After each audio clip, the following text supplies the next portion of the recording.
Welcome back to Wanderlusting Lawyer. Happy Super Bowl Sunday, happy Groundhog Day. We're in February, which means we're only about a month away from when the Caminos really start to get busy. So today I wanted to make a video about talking about things to pack, or in this case, not to pack for your Camino. I'm going to be talking about 5 things that I brought that I wouldn't bring again.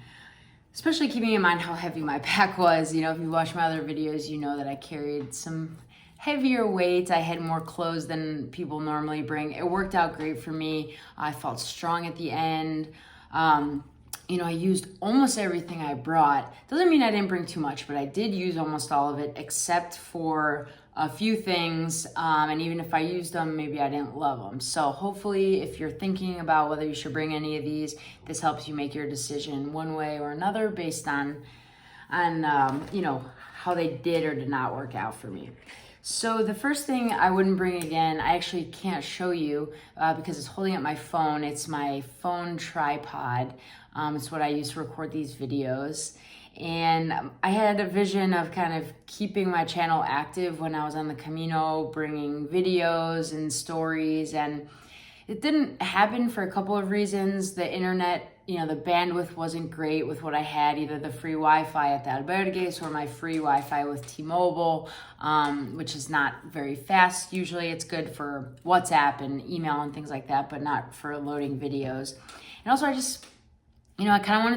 made the decision early on to stay more present in my Camino and really focus on interacting with nature and people around me. And so I said, I'm going to put my channel aside for right now and come back to it. I'm not a great videographer. I'm not somebody who's going to make these beautiful vlogs.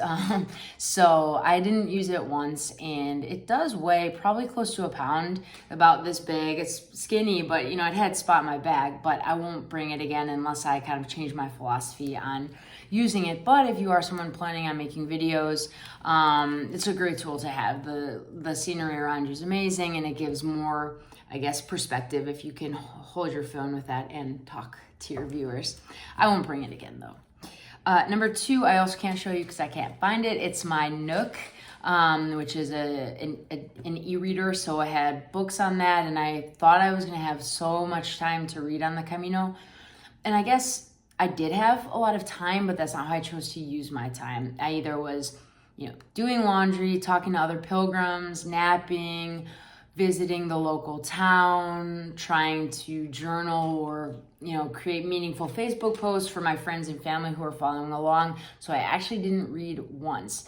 However, there probably are people that did find that they enjoyed reading. And so in that case, a Nook would be awesome, because instead of having to have physical books, which weigh a lot, especially the more you have, you can have all your books in one place. But for me, I won't bring it again. Unless maybe I did a Camino in like January when, right now when not too many people are out there. But if you're doing more of a spring, fall, summer Camino, you'll be plenty busy if you want to be. Third thing I won't bring again are walking gloves. So they weren't these, but I had these lightweight fingerless walking gloves. I had never used hiking poles before, and I'd read somewhere that gloves were a good idea to prevent blisters on your hands. Also, you can prevent sunburn on the back of your hands, or if it's cold, keep your hands warm. Frankly, I didn't use them once in my June-July Camino. I never got blisters, and the weather was, never really too cold or too hot. So frankly, I just won't bring gloves again. Obviously, if you're walking a winter Camino, you probably need gloves, real gloves, but not hiking gloves. Fourth thing I won't bring again is a clothing line. This actually is a great clothing line. I just didn't use it.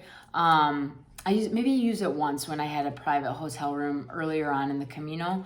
Otherwise, I just hung things on the Camino lines, or you'll see, people find creative places to hang their clothes. And oftentimes an even better place to have your clothes instead of outside is inside the room at night. When people are sleeping, the temperature of the room gets really, really hot, and it can often dry your clothes quickly. It acts as a little mini dryer. So, again, maybe there are people, especially if you're staying in your own hotel rooms, this would be a great thing to bring, because hotels tend not to have or maybe tend not to have a place for you to hang your clothes as much as an albergue will. So this could be a good investment, but for me, I mostly stay at albergues and I just didn't use it.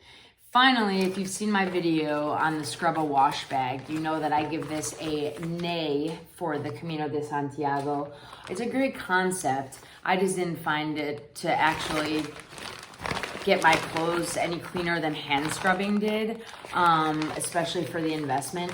It doesn't weigh a lot. It doesn't take up much room, but I think, frankly, something like this, but smaller and cheaper and more lightweight works better or just as well as the scrub a wash bag. So I won't be bringing this again.